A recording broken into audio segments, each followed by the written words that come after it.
Here I have Realme Narzo 50, and today I'm going to show you how to add fingerprint on this device. So firstly you have to open settings, then go to the passwords and biometrics,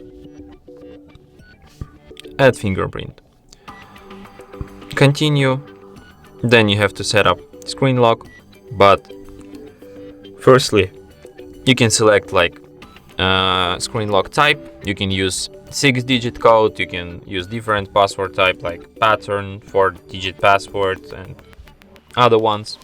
I'll just use like normal 4-digit password or PIN. So you enter it, then you confirm it, and then you have to find the fingerprint sensor, which is located on the power button, and you just tap it with your finger several times like this until it remembers your fingerprint. And fingerprint added.